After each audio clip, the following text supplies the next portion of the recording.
नमस्कार।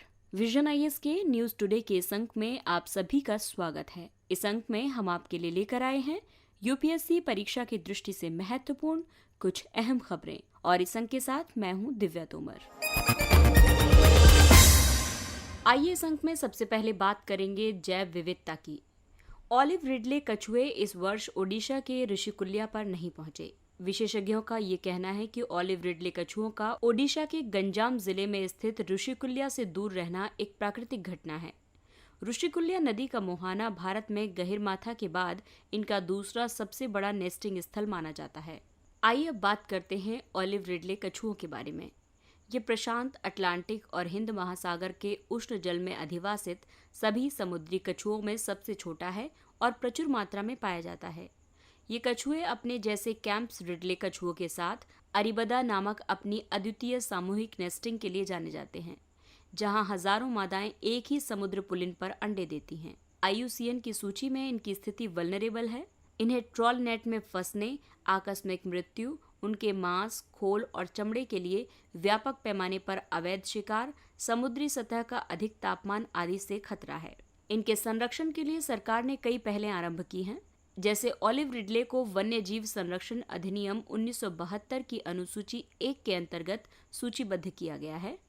ओडिशा सरकार ने ट्रॉल नेट के उपयोगकर्ताओं के लिए टर्टल एक्सक्लूडर डिवाइस यानी टेड का प्रयोग करना अनिवार्य कर दिया है। इस उपकरण युक्त नेट में एक निकास मार्ग होता है, जिससे कछुए जाल में फंसने पर इस मार्ग से सुरक्षित बाहर निकल सकते हैं। तटरक्षक बल ने ऑलिव रिडले समुद्री कछुओं के लिए नेस्टिंग के लिए सुरक्षित मध्य समुद्र अवस्थान सुनिश्चित करने के लिए ऑपरेशन ऑलिव अभ्यास आरंभ किया है। अगली खबर न्यायपालिका से संबंधित है। उच्चतम न्यायालय ने राजद्रोह कानून को चुनौती देने वाली याचिका पर केंद्र सरकार को नोटिस जारी किया है। उच्चतम न्यायालय में याचिकाकर्ता ने कहा कि उन पर राज्य सरकारों और केंद्र सरकार से प्रश्न करने और टिप्पणियों तथा कार्टून को सोशल मीडिया प्लेटफॉर्म्स पर साझा करने के कारण राजद्रोह का आरोप लगाया गया है। उन्होंने तर्क दिया कि ऐसा करना संविधान के अनुच्छेद 19(1)(a) के अंतर्गत वाक एवं अभिव्यक्ति की स्वतंत्रता के मूल अधिकार के प्रावधान का उल्लंघन है।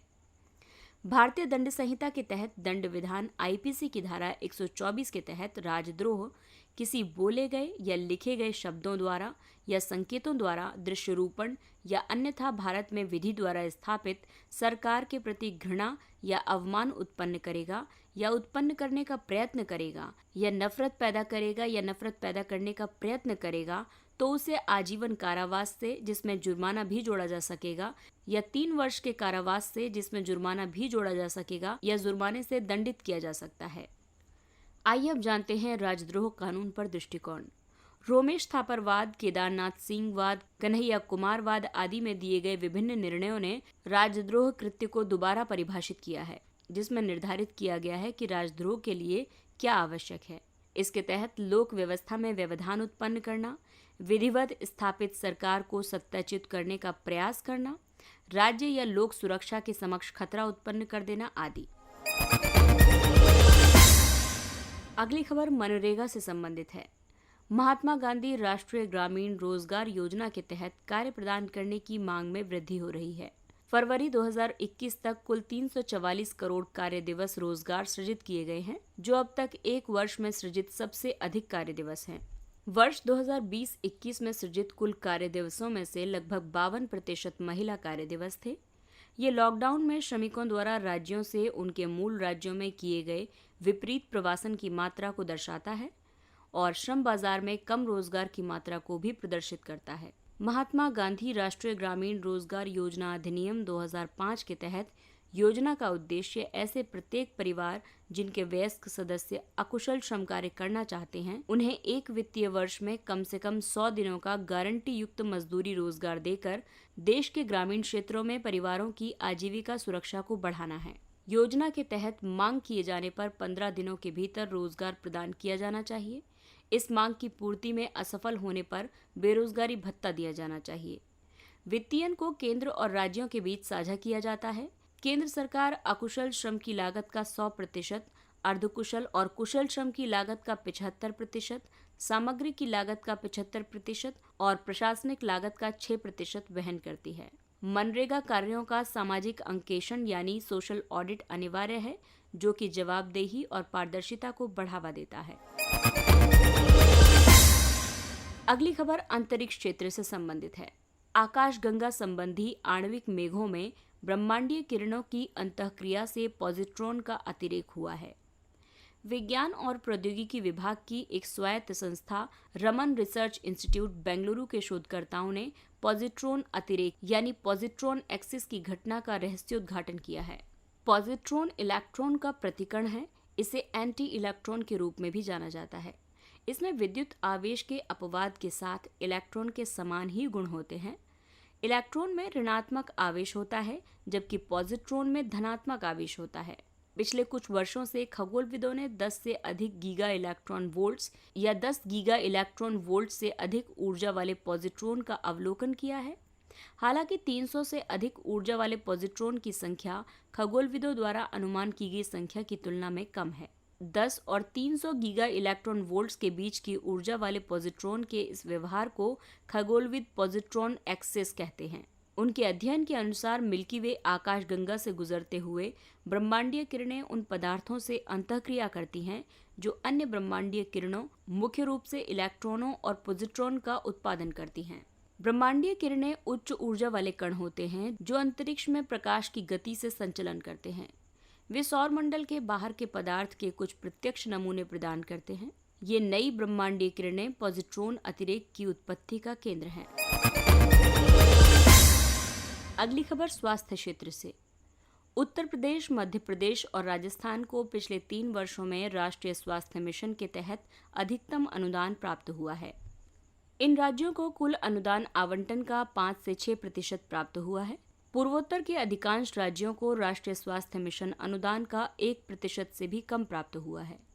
राष्ट्रीय स्वास्थ्य मिशन भारत सरकार द्वारा वर्ष 2013 में ग्रामीण क्षेत्रों पर केंद्रित राष्ट्रीय ग्रामीण स्वास्थ्य मिशन और शहरी क्षेत्रों पर केंद्रित राष्ट्रीय शहरी स्वास्थ्य मिशन को संयोजित करके आरंभ किया गया था। इसका उद्देश्य शिशु मृत्यु दर और मातृ मृत्यु दर में कमी लाना, सार्वजनिक स्वास्थ्य सेवाओं जैसे महिलाओं के स्वास्थ्य, बाल स्वास्थ्य, पेयजल, स्वच्छता और सफाई, पोषण एवं सार्वभौमिक टीकाकरण तक सार्वभौमिक पहुंच सुनिश्चित करना है। इसके अलावा जनसंख्या स्थिरीकरण और लिंग और जनसांख्यिकीय संतुलन स्थापित करना तथा एकीकृत व्यापक प्राथमिक स्वास्थ्य देखभाल तक पहुंच उपलब्ध करवाना है।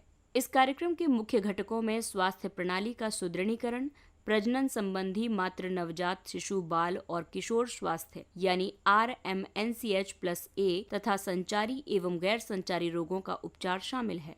केंद्र राज्य वित्त पोषण प्रारूप सिक्किम और अन्य विशेष श्रेणी के राज्यों सहित पूर्वोत्तर राज्यों को छोड़कर सभी राज्यों के लिए 75:25 होगा, जबकि इन राज्यों के लिए वित्त पोषण प्रारूप 90:10 होगा। आइए अब बात करते हैं कुछ अन्य महत्वपूर्ण खबरों के बारे में। छावनी बोर्ड की स्थापना छावनी क्षेत्र में असैन्य आबादी के प्रशासन के लिए की जाती है। छावनी बोर्ड की स्थापना छावनी अधिनियम 2006 के तहत की जाती है। ये केंद्र सरकार के रक्षा मंत्रालय के प्रशासनिक नियंत्रण में कार्य करता है।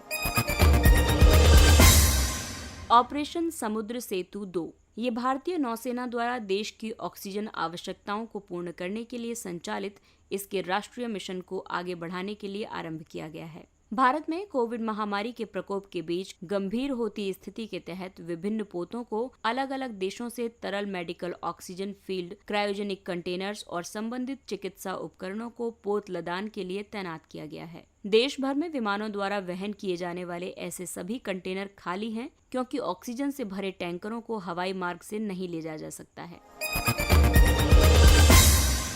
राज्यों को पूंजीगत व्यय के लिए वित्तीय सहायता की योजना।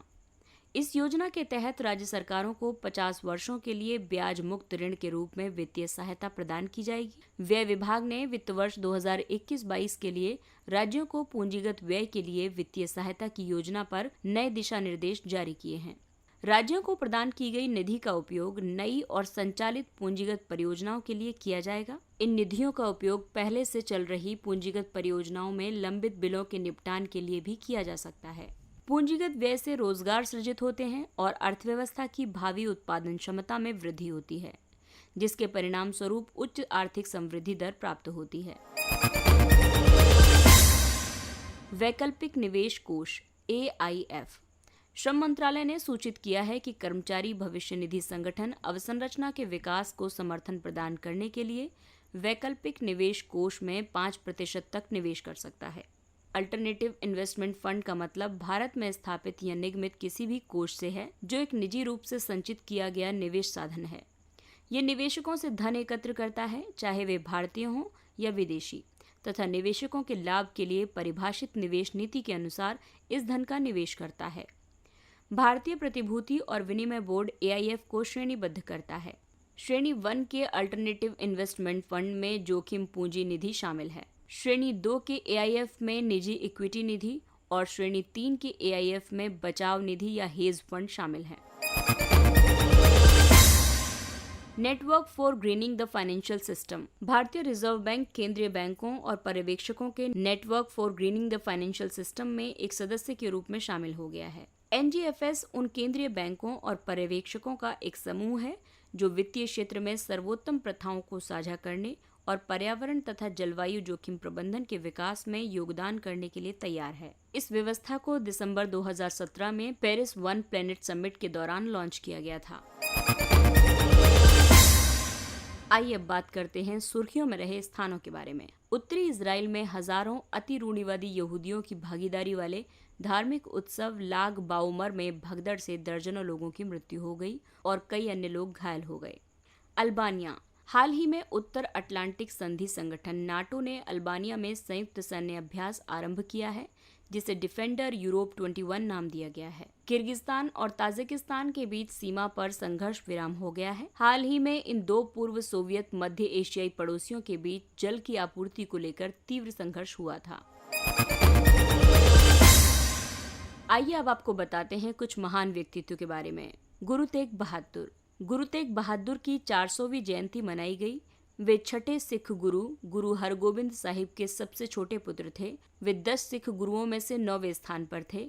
उनके द्वारा रचित 115 पद्य गुरु ग्रंथ साहिब में शामिल हैं। वर्ष 1675 में गुरु तेग बहादुर को मुगल सम्राट औरंगजेब के आदेश के तहत दिल्ली में फांसी दी गई थी। सत्यजीत रे। सत्यजीत रे एक प्रसिद्ध फिल्म निर्माता, लेखक, चित्रकार, ग्राफिक डिजाइनर और संगीतकार थे। इनकी पहली फिल्म पाथेर पांचाली ने इन्हें अंतर्राष्ट्रीय ख्याति दिलाई। इन्हें वर्ष 1992 में सर्वोच्च नागरिक पुरस्कार भारत रत्न से सम्मानित किया गया था। इस वर्ष सत्यजीत रे life time achievement award for excellence in cinema का शुभारंभ किया गया है, जिसे भारत के अंतर्राष्ट्रीय फिल्म समारोह इफ्फी में दिया गया है। दादा साहब फाल्के। दादा साहब फाल्के एक भारतीय निर्माता, निर्देशक और पटकथा लेखक थे। भारत सरकार ने भारतीय सिनेमा में आजीवन योगदान के लिए उनके सम्मान में दादा साहब फाल्के पुरस्कार की स्थापना की है। फाल्के ने अपनी पहली फिल्म राजा हरिश्चंद्र वर्ष 1912 में बनाई थी।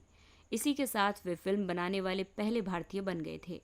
इसके साथ ही ये अंक समाप्त होता है। अगले अंक में फिर मुलाकात होगी कुछ अन्य महत्वपूर्ण खबरों के साथ, लेकिन तब तक के लिए विजन IAS की पूरी टीम आपसे अपील करती है कि दवाई भी और कड़ाई भी के मंत्र को याद रखें और कोरोना के खिलाफ 1 मई से शुरू हो रहे टीकाकरण अभियान में 18 वर्ष से ऊपर आयु के सभी लोग टीका लगवाएं और अपने परिवार की सुरक्षा सुनिश्चित करें। हाँ, लेकिन इसके साथ ही मास्क पहनें, हाथ और मुंह साफ रखें और 2 गज दूरी का पालन करें। और इसके साथ ही विजन IAS की पूरी टीम को दीजिए अनुमति। नमस्कार।